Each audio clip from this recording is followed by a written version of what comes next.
ഇതിലോട്ട് 3/4 ഞാൻ എന്ത് ചെയ്ത് വെച്ചിട്ടുണ്ട്, വെള്ളം നിറച്ച് വെച്ചിട്ടുണ്ട്. ഇതിലോട്ട് ഞാനൊരു പ്ലാസ്റ്റിക് ബോട്ടിൽ ഇമ്മേഴ്സ് ചെയ്ത് താഴ്ത്തി വെക്കുക.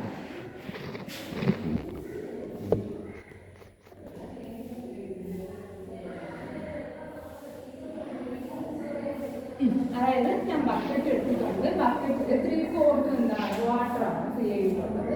അതിലോട്ട് ഞാൻ താഴ്ത്തി എന്താണ് ഈ ഒരു ബോട്ടിൽ ഇമ്മേഴ്സ് ചെയ്ത് വാട്ടറിനകത്തോട്ട് വെച്ചിട്ടുണ്ട്. കുറച്ച് കഴിഞ്ഞ് ഞാൻ എന്ത് ചെയ്തു, ആ വാട്ടർ ആ ഒരു ബോട്ടിൽ നിന്ന് കൈ എടുക്കുമ്പോൾ എന്ത് സംഭവിച്ചു? അതെ, മുകളിലോട്ട് വരും. അതായത് എന്തോ ഒരു സംഭവം കാരണം, ഒരു ഫോഴ്സ് കാരണം ഈ ഒരു എന്താണ് വാട്ടറിനകത്ത് നിന്ന് ഈ ഒരു ബോട്ടിൽ എന്ത് ചെയ്ത് വരുന്നു, സർഫസിലോട്ട് മുകളിലോട്ട് എന്ത് ചെയ്യുന്നു, പൊങ്ങി വരുന്നു അല്ലേ. അതായത് വാട്ടർ ഉണ്ടായിരുന്നു, ഒരു എന്താണ് ബക്കറ്റിനകത്ത് വാട്ടർ ഉണ്ട്, വാട്ടറിനകത്ത് 3/4 എന്താണ് വാട്ടർ ആണെന്ന് പറഞ്ഞല്ലേ. അപ്പൊ അതിനകത്തോട്ട് ഞാൻ എന്താണ് വാട്ടർ ബോട്ടിൽ ഇമ്മേഴ്സ് ചെയ്ത് വെച്ചേക്കാണ്. അപ്പൊ കുറച്ച് കഴിഞ്ഞ് ഇമ്മേഴ്സ് വെച്ച് ഞാൻ കൈയെടുത്തപ്പോൾ എന്ത് സംഭവിച്ചു? ഈ വാട്ടർ ബോട്ടിൽ എന്ത് ചെയ്തു, റൈസ് ചെയ്ത് സർഫസിലോട്ട് വന്നു. അപ്പൊ നമുക്ക് ഇതിൽ നിന്ന് ഒരു എന്ത് മനസ്സിലാക്കാം, വാട്ടറിനകത്ത് എന്തോ ഒരു സപ്പോർട്ടീവ് ഒരു ഫോഴ്സ് ഉണ്ട് അല്ലേ. അത് ഈ വാട്ടർ ബോട്ടിൽ തള്ളി മുകളിലോട്ട് കൊണ്ടുവരും അല്ലേ. ഏത് ഡയറക്ഷനാണ്? അപ്പോൾ ഡയറക്ഷനിലോട്ട് ഈ വാട്ടർ ബോട്ടിലിനെ തള്ളി മുകളിലോട്ട് കൊണ്ടുവരും. ഇതിവിടെ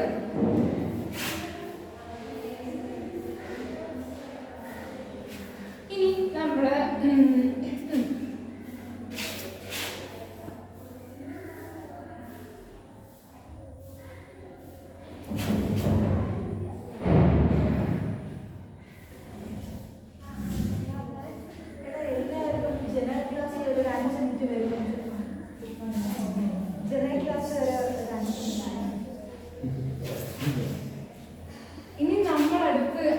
ഈ ഒരു എക്സാമ്പിൾ നമുക്കറിയാം, എന്തോ ഒരു ഫോഴ്സ് വാട്ടറിൽ ആക്ട് ചെയ്ത് ഈ ഒരു ബോട്ടിൽ തള്ളി മുകളിലോട്ട് കൊണ്ടുവരുന്നുണ്ട്. ഇനി അടുത്തൊരു കൺസെപ്റ്റ് നമ്മൾ നോക്കുമ്പോഴേ, ഒരു വെള്ളുണ്ട് അല്ലേ. നമുക്ക് വെള്ളം കോരുന്നത് നമുക്ക് എല്ലാവർക്കും അറിയാം. വെള്ളം കോരുന്ന സമയത്ത് ഈ ഒരു വാട്ടറിന്റെ അകത്ത് ഈ നമുക്ക് എക്സ്പീരിയൻസ് ചെയ്യുന്ന വെയിറ്റും പുറത്ത് എക്സ്പീരിയൻസ് ചെയ്യുന്ന വെയിറ്റും ഒരേപോലെയാണെന്നില്ല.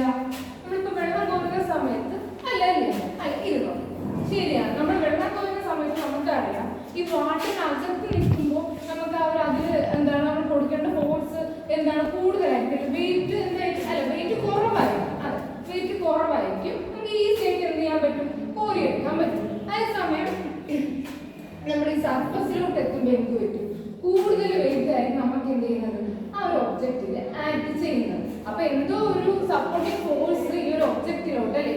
രണ്ട് കേസിൽ നമുക്ക് നോക്കുമ്പോൾ അറിയാം, എന്തോ ഒരു സപ്പോർട്ടിംഗ് ഫോഴ്സ് ഈ ഒരു ഒബ്ജക്റ്റിൽ എന്ത് ചെയ്യുന്നുണ്ട്, ആക്ട് ചെയ്യുന്നുണ്ട്.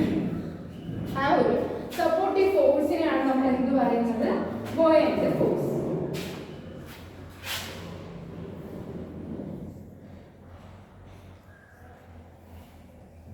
അപ്പൊ വാട്ടറിനകത്തുള്ള ഒരു ഫോഴ്സ് ആണ് അല്ലെ, ഫോഴ്സ് ആണ് എന്തുകൊണ്ട് ബോയന്റ് ഫോഴ്സ്. ആ ബോയന്റ് ഫോഴ്സ് ഏത് ഡയറക്ഷനിലായിരിക്കും കൃപ?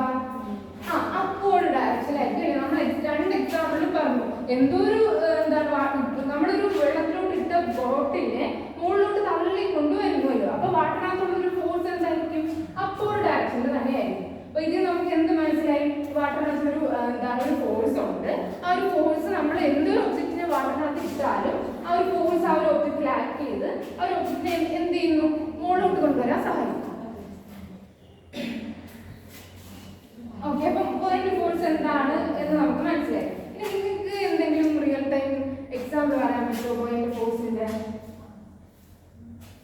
എന്തെങ്കിലും നമ്മൾ ഷിപ്പിൽ സഞ്ചരിക്കുമ്പോ എന്താ, അതെ, നമ്മൾ ഇപ്പൊ തന്നെ നമ്മൾ എവിടെയെങ്കിലും ടൂറിസ്റ്റ് പ്ലേസിൽ പോകുമ്പോൾ നമ്മൾ ഷിപ്പിൽ സഞ്ചരിക്കുമ്പോൾ നമ്മൾ എന്ത് ഇടും, ലൈഫ് ജാക്കറ്റ്സ് ഇടും അല്ലേ. അപ്പൊ നമ്മൾ എന്തിനായിരിക്കും ലൈഫ് ജാക്കറ്റ്സ് ഇടുന്നത്?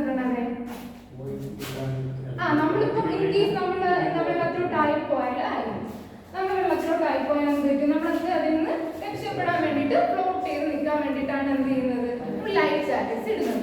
ഇത് എന്തിന്റെ ആപ്ലിക്കേഷൻ ആയിട്ട് നമുക്ക് പറയാം, ബോയന്റ് ഫോഴ്സ് ബോയൻസിയുടെ എക്സാമ്പിൾ ആയിട്ട് നമുക്ക് പറയാം. അപ്പൊ നിങ്ങൾക്ക് എല്ലാവർക്കും മനസ്സിലായി കാണുമല്ലോ. അപ്പം എന്താണ് ബോയൻസി എന്നുള്ളതും ബോയന്റ് ഫോഴ്സിന്റെ ആപ്ലിക്കേഷൻസും എന്താണെന്നുള്ളതും